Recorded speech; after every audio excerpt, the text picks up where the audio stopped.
Good morning, good morning, good morning, and wake up, wake up, wake up. It's your boy, Bishop E. Gray with Being Invincible. I have your morning motivational snackable, and I'm telling you, I'm excited on today. You may be wondering, what are motivational snackables? They're words of wisdom to help you win in life. And I'm telling you, I want to be your motivational espresso coffee on today. I want to get you going on today on this Sunday's best. Okay, before we get ready to jump into our conversation, as I told you, this is the month of February. This is Black History Month, and we're going to be talking about African American figures in the personalities that contribute to greatness within our community and abroad. So, but before we jump into our conversation, I need you to do me a favor. Go get a pen, open up your notebook, and open up your note apps. We're about to come with some fresh game. So I want to start off with a simple question. Have you ever wanted something so bad that you was willing to do anything to get it? But it have to be legal or morally ethical. That's what I mean. All right. Have you ever wanted anything so bad that you was willing to do anything to get it?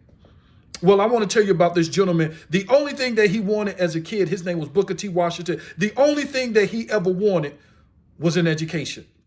That's it. He didn't want no Balenciaga shoes. No, he didn't want the iPhone 16 Pro. He didn't want no Versace. The only thing that he wanted was an education. And the only reason he wanted the education was because he saw his parents. They were slaving and they weren't getting paid. They had a strong work ethic. They didn't have no overtime. They didn't have no pension plan for them. Nothing. They couldn't even go to human resources and begin to argue about why they're not getting paid. None of that. They was just working for free. And he was like, I don't want to live like that. Mom, the only thing that I want is an education. He was telling his mom, the only thing that I want is an education, because he knew that life without education was voluntary slavery, but life with education is the key to unlimited potential. Ooh, yep. I'm not going to say that again because I just want you to catch it, rewind it, and you can watch it again. That's the only thing that he ever wanted was an education. So it got to the point he came to his mom and he asked her a simple question. He said, Mom, can you do something for me? And he asked her to do something illegal. What was the thing that he asked her to do illegal? He said, Mom, can you give me a book?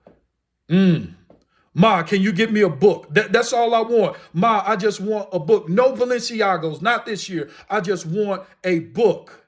And she said, son, don't you know what'll happen if I go and get you a book? You know, they can lynch me. He said, Mom, that's the only thing that I want. I just want a book. See, the reason why he wanted a book is because he understood that books and reading is the only key to self-liberation. And when he said, Mom, give me a book, what he was saying is he was declaring war on ignorance and poverty. And what she got him was nothing more than this dictionary. That's the only thing that she could get was a dictionary. And in the YouTube of my mind, poetically, this is what he said. He said, this is my dictionary. This is necessary for me to thrive because the words it have is going to keep me alive. I'm going to say it again. This is my dictionary. It is necessary for me to thrive because the words in this book is going to keep me alive. That's the only thing that he said. And then afterwards, it got to the point, he said, Ma, now I want to go to college. He was like, boy, you doing too much now. You really doing too much. I put my life on the line to get you the book. Now you talking about going to college. He was like, Ma, I want to go to college. So the only college that they was accepting black people at the time was Hampton Institute.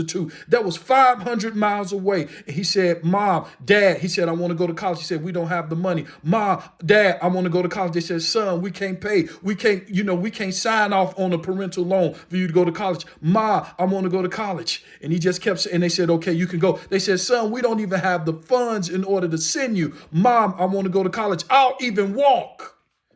He walked 500 miles.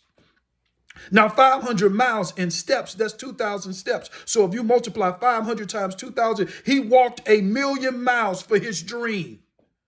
1,000,000 miles. And it got to the point after he got to the college, Hampton Institute, this is what happened. They accepted him because they heard his story of dedication and determination, and they accepted it. This is the question that I have for you. I asked you a simple question. I said, is there anything in life that you're willing to do anything for in order to get it? I want you to know that you can do that if you have drive and grit. I'm telling you, this gentleman was even willing to walk 500 miles for his dream. I want to ask you a simple question. What are you willing to walk 500 miles for? What's your 500-mile goal? What do I mean by that? What are you willing to do to get what you want? That's the question today. What are you willing to do to get what you want? Because there are going to be some people who's going to try to diminish the magnitude of your dream. And don't let people diminish the magnitude of your dream or the effort that is required. They're going to say, that's too much. Yes, your dreams is going to require too much and it's going to demand everything from you. You have to be fully committed. He was fully committed to his dream.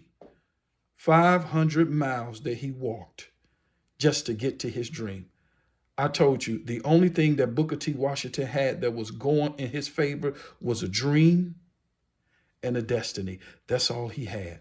And I just want you all to know, that's all I have for you on today. Booker T. Washington, the only thing that he wanted was an education, because life without education is voluntary slavery, but life with education is the key to unlimited potential. That's all I have for you today. My name is Vision E. Gray with Be Invincible. As always, never let what your eyes see determine what your heart believes. Be great and go get it.